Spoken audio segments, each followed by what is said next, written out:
बिस्मिल्लाहिर्रहमानिर्रहीम। अस्सलाम वालेकुम। हकीकत टीवी साइंस एंड हेल्थ में खुश आमदीद। आज पहला हमला हुआ है भारतीय फौज पर जब से पहलगाम अटैक हुआ, जब से भारत में एक खाना जंगी का माहौल हुआ, यानी भारत ने जो पाकिस्तान के साथ एक जंग की, उनके अंदर अपने मामलात खराब हो गए। अब सूरत हाल ये हुई है कि आज भारत में पहला हमला हुआ है। ये पहला हमला है पहलगाम हमले के बाद और पाकिस्तान इंडिया की जंग के बाद। सिनेरियो ये हुआ है कि पूंछ सेक्टर के ऊपर वहाँ जब पेट्रोलिंग जा रही थी भारतीय फौज की, तो वहाँ एक जगह पर बारूदी डिवाइस लगाई गई थी। ये इस तरह की डिवाइस है जो गालिबन हमास के लोग लगाते हैं जब इसराइल की फौज जाती है और उसके बाद वो फट जाती है। अब वहाँ पर जब अटैक हुआ तो मुख्तलिफ भारतीय मीडिया की जानिब से कहा जा रहा है कि उनके फौजी कई मारे गए हैं, कई इसमें जख्मी हुए हैं। अभी तक जो इतलात आ रही है मुख्तलिफ जगहों से मामला सामने आ रहा है, लेकिन हैरानकुन तौर पर भारत ने यह कहा है कि ये इस वक्त TRF, ये बेसिकली लश्कर तोयबा का एक विंग जिसको ये कहते हैं, वो कहते हैं जी उन्होंने जिम्मेदारी कबूल की है। और इस सूरत हाल में आप एक चीज़ ध्यान में रखिएगा, अभी हालिया अमेरिका ने रेजिस्टेंट फ्रंट जिसको TRF कहते हैं उसको दहशतगर्दी की लिस्ट में डाला था और उसके बाद भारत के कहने पर यह सारे का सारा मामला हुआ। अब आप चीज़ों को गौर करें कि आज भारतीय फौज पर हमला हुआ है, उनके फौजी मारे गए हैं, उनके फौजी कई जख्मी हुए हैं। अभी तक उनकी फौज की जानिब से ओपनली नहीं बताया गया कितने फौजी मारे गए हैं, कितने लोग जख्मी हुए हैं, क्या सूरत हाल हुई है, ये नहीं पता। लेकिन अब सूरत हाल ये है कि जैसे ही हमला हुआ है उसी वक्त उनके मीडिया ने पाकिस्तान पर इल्ज़ाम लगाना शुरू कर दिया है कि अब मोदी के पास कोई रास्ता नहीं है, अब हमें हमला करना पड़ेगा, अब हमें जवाब देना पड़ेगा, ऑपरेशन सिंदूर आप रिज्यूम करें। आप इमेजिन करें ज़रा, इनकी सूरत हाल देखें। जैसे ही इन्होंने कुछ करना होता है उससे पहले सबसे पहले बॉर्डर के ऊपर पेट्रोलिंग होना शुरू हो जाती है। इनके राफेल तैयार, सुखोई 30, मिराज और पता नहीं कौन कौन से इस वक्त राजस्थान के बॉर्डर पर पेट्रोलिंग कर रहे हैं, वहाँ जंगी मशक़ें कर रहे हैं, स्पेशली नाइट ऑपरेशन जारी हैं। यानी पिछले आप अंदाज़ा करें कि 2 दिन से इन्होंने राजस्थान वाली साइड पर एयर स्पेस बंद की हुई थी। आज यानी 2 दिन से एयर स्पेस बंद थी और जैसे ही वो एक्सरसाइज कंप्लीट हुई है उनके CDS की जानिब से बयान आ गया है। उन्होंने कहा है कि इस वक्त आप मुकम्मल तौर पर हाई अलर्ट रहे। एयरफोर्स को कहा है, नेवी को कहा है, ग्राउंड फोर्सेस को कहा है, सबको कहा है कि ऑपरेशन सिंदूर की तैयारी करें, आप अलर्ट रहें। और ये तब हुआ है जब ये 28 तारीख से अपनी पार्लियामेंट के अंदर पूरे का पूरा ऑपरेशन सिंदूर रिज्यूम जो इन्होंने करना है उस पर डिस्कशन करने जा रहे। 32 घंटे तक इन्होंने बातचीत करनी है, 16 घंटे राजनाथ सिंह पार्लियामेंट में होगा और ये कह रहे हैं कि जी मोदी ने भी आना है। अब जब ये सारे का सारा मामला हो रहा है तो अब आप देख लें कि आज एक हमला हुआ है। अब ये हमला छोटा है बड़ा, यहाँ से आप अंदाज़ा करें कि चाहे उसमें 2 फौजी मारे जाएं, 5 मारे जाएं, 10 मारे जाएं, जितने भी मारे जाएं, उन्होंने ये कहना शुरू कर दिया है कि जी हमला हुआ है और पाकिस्तान ने हमला करवाया है और जी पाकिस्तान ने ये काम किया। एज यूजुअल वो हमेशा की तरह उन्होंने पाकिस्तान पर इल्ज़ाम लगाना शुरू कर दिया है। यानी आप अंदाज़ा करें कि रिसेंटली जो जंग हुई है हमने वो जंग बंद की है। अब हम कहाँ पर चाहेंगे कि ये दोबारा जंग हो? कौन कह रहा था कि ऑपरेशन सिंदूर दोबारा रिज्यूम होगा, दोबारा हमला करेंगे हमने तो सिर्फ वक्फा लिया है, हम ये करेंगे वो करेंगे। जैसे ये सारे का सारा मामला हुआ है तो अब आप गौर करें कि इंडिया ने एक छोटा सा ही अटैक कर लें या बड़ा अटैक कर लें या दरमियाना कर लें, जैसे भी एक हमला वहाँ पर हो गया है। अब उस हमले के बाद उनके मीडिया और सोशल मीडिया को आप देखें, उन्होंने कोई बात नहीं की, सीधा डायरेक्ट पाकिस्तान की जानिब अपनी तोपों का रुख जारी कर दिया है। फौज उनकी ऑलरेडी अलर्ट है। इसका मतलब है कि किसी भी वक्त कोई भी ऑपरेशन, कोई भी कुछ ये कार्रवाई करने के लिए तैयार बैठे। देखिए 2 चीज़ें आप ज़हन में रखिएगा, एक बात आप अच्छी तरह समझ लें, ये बिल्कुल अपने दिलो दिमाग में बिठा लें। मोदी इस वक्त बरतानिया के दौरे पर था, फिर उसके बाद मालदीव के दौरे पर था। इंडिया की सूरत हाल ये है कि अगर मोदी बाहर होता है तो तब आप करें गौर करें पीछे कोई ना कोई कार्रवाई होती है, लेकिन इस दफ़ा वो परवाह नहीं करेंगे। पिछली दफ़ा IPL सारे का सारा मनसूख हो गया था। IPL चल रहा हो या उसके बाद कोई लड़ाई चल रही हो या अंदर कोई इशू हो, इलेक्शन, उनको इस बात की अब कतई कोई परवाह नहीं है कि क्या हो रहा है, क्या मामला है, कैसी सूरत हाल है, मुल्क का क्या बनेगा। वो किसी भी वक्त कोई भी हमला, कोई भी जवाब बनाकर अटैक कर सकते हैं। उन्होंने इस बात की अब परवाह कतई नहीं की है और आप अंदाज़ा करें कि उन्होंने पूरे का पूरा एक माहौल बनाया है। जैसे ही हमला होता है अभी फौज आकर बताती नहीं है कि इतने फौजे मारे गए हैं, क्या सूरत हाल हुई है, क्या मामला है। आप गौर करें, जब ये सूरत हाल होती है तो डीजी जो डिफेंस मिनिस्ट्री है इजराइल की, वो आता है और आकर मुलाकात करता है इंडिया के साथ, इंडियन ऑफिशियल्स के साथ।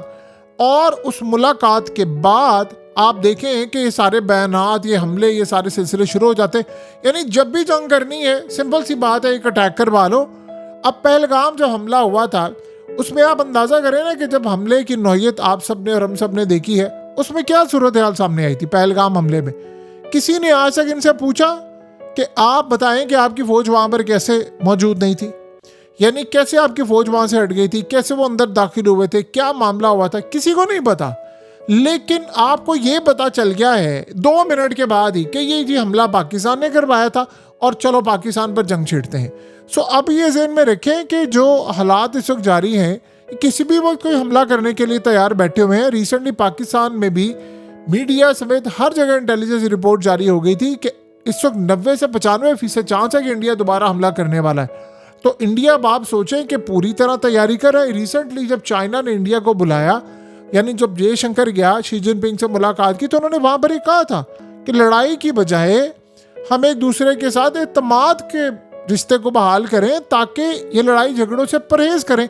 एशिया को इस वक्त डेवलपमेंट की ज़रूरत है, एशिया डेवलप हो रहा है और जो अमेरिका, यूरोप और उसका फ्यूचर था, अब एशिया की तरफ सारे का सारा रुख हो गया। फ्यूचर एशिया है, तो आप एक बहुत बड़ी मार्केट है, हम मार्केट है, तो मिलकर मामला आगे लेकर चलते हैं। बजाय कि उन्होंने बड़ा क्लियरली कहा था इंडिया को कि आप अमेरिका या दूसरी ताकतों की प्रॉक्सी बनना बंद करें, चाइना को आप बीट कर नहीं सकते, और रीजन के अंदर जो डिस्टेबलाइजेशन है उसको अगर आप हवा देंगे तो ये आपके लिए भी बड़ा नुकसान है। जाहिर सी बात है, उन्होंने पाकिस्तान के हवाले से बात की थी कि भैया आपको ये जो जंग का शौक चढ़ा हुआ है, आप इसको पीछे करें। देखिए मसला सारा ये हुआ है, ऑपरेशन सिंदूर जो इन्होंने किया और जो ये कह रहे हैं कि अब रिज्यूम करने जा रहे हैं, उसके बाद मोदी का जो ग्राफ है वो बहुत ज़्यादा गिरा है। बीजेपी का ग्राफ इतना ज़्यादा गिरा है कि आज अगर इलेक्शन हो जाए भारत के अंदर तो शायद बीजेपी अब अपनी हुकूमत ना बना पाए। ये बात अब बिल्कुल तय हो चुकी है कि ये हुकूमत बनाने की पोजीशन में अब नहीं है, क्योंकि आप ये सोचें कि इंडिया के अंदर सबसे ज़्यादा गुस्सा उनको ये चढ़ा है कि इन्होंने हमें रंग दिखाए थे कि जी राफेल तैयार है और फलाना जी ऐसे तो वैसे, वो सारे का सारा जो सिलसिला था राफेल तैयारों का, उसके बाद के हालात आप सबके सामने हैं कि उन्होंने यहाँ तक कह दिया था कि हमने तो चाइना को बीट कर दिया है। लेकिन जब आप ये सोचें ना कि 5 तैयारे आपके गिरे, अमेरिका का सदर उठकर ये कह दे, फ्रांस कह दे, पाकिस्तान ने क्लेम किया, इंडिया के अंदर CDS ने कहा, बाकियों ने कहा, जब सारे ये कहना शुरू कर दें फिर आप समझ जाएं कि हालात किस जानिब जा रहे हैं। सो अब उनको गुस्सा इस बात का भी है कि भाई मोदी ने जो हमें कहा था, मैं तो आपको पता है 2014 के अंदर मोदी आया था तो उसने यही बात की थी, उसने कहा था मैं 6 महीने में पाकिस्तान को ख़त्म कर दूंगा। तो अब लोग कह रहे हैं कि भाई तुमने, असल में उसने जब भी कुछ ना कुछ करने की कोशिश की है हमेशा सवाल आता है। पहले ही इन्होंने कहा था कि हमने सर्जिकल स्ट्राइक किया, हमारी फौज अंदर की, यानी वो पहले की बात है। आज अगर 2015 की बात आप समझ लें, 15-16 में जब इन्होंने ये माहौल बनाना शुरू किया, हमने पाकिस्तान पर सर्जिकल स्ट्राइक कर दिया, हमने ये कर दिया, वो कर दिया, और इन्होंने क्लेम किया, उसकी तो खैर कभी कोई चीज़ ही नहीं थी। फिर उसके बाद उन्होंने इलेक्शन से पहले कहा जी हमने पाकिस्तान पर अटैक करना है, फलाना करना है, ये करना है, और आप सब ने देख लिया वो क्या मामला अभिनंदन का। फिर उसके बाद 2025 आता है, तब भी यही सूरत हाल थी। तो आप अगर गौर करेंगे तो इन्होंने अभी तक जितने काम किए हैं उसमें सवालात ही सवालात है। पिछली दफ़ा आपको याद होगा अरविंद केजरीवाल से लेकर राहुल गांधी से आपने कहा था कि फुटेज कहाँ है, आप गए थे ना, आपके पास वो कैमरे लगे थे, बॉडी कैम भी लगे थे, फौजी आप कह रहे हैं हमने उतारे थे, पाकिस्तान में ऑपरेशन किया, कहाँ पर है, कोई सबूत नहीं है। एग्जैक्टली इस दफ़ा की सूरत हाल ये है कि अब तो 5 तैयारों का जब डोनाल्ड ट्रंप ने कह दिया तो सवाल इनसे पूछा जा रहा है कि भाई आपके 5 पायलट कहाँ पर है, आपके कहाँ पर लोग हैं। इवन कि आप इमेजिन करें कि जिस शख्स के ऊपर आकर राफेल तैयारा गिरा है वो बंदा मर गया है, और उसकी बीवी ने गवर्नमेंट को कहा है कि बठिंडा विलेज के अंदर उसे कहा है कि मुझे कंपनसेशन दिया जाए। 2 लोग कश्मीर के अंदर थे वो भी मारे गए हैं, उनके ऊपर भी आकर वो बेचारे जो मासूम, देखिए चाहे किसी भी कौमियत से ताल्लुक़ रखते हो, किसी भी मज़हब से हो, जो जंग लड़ नहीं रहा, जो आम लोग होते हैं, सिविलियंस होते हैं, उनके ऊपर जब कोई तैयारा आकर गिरे, चाहे वो पाकिस्तानी हो या इंडियंस हो या बाहर के हो, जाहिर सी बात है उनका नुकसान तो होता है, चाहे रशियंस हो, यूक्रेनियन हो, जो आम लोग होते हैं। अब उनके ऊपर आकर तैयारा गिरा, जाहिर सी बात है जब हमने तैयारा गिरा उसे क्रैश तो होना था। इस सूरत हाल में भी उनका भी कुछ पता नहीं है, वो 2 लोग भी मारे गए, उनके बारे में तो इकोनॉमिस्ट ने भी कहा था। सो अब ये सूरत हाल है, सारी चीज़ें बता रही हैं कि उसकी पॉपुलैरिटी गिरी है तो उसने अटैक तो करना है। अब आज आप देखें कि उनके मीडिया ने कह दिया है कि डिवाइस लगी, अब देखें इसके बाद वो करते क्या है। हकीकत टीवी साइंस एंड हेल्थ की इस वीडियो के नीचे कमेंट ज़रूर कीजिए, अपनी राय का इजहार ज़रूर करें और इस वीडियो को हर जगह शेयर करते हुए चैनल को सब्सक्राइब ज़रूर करें।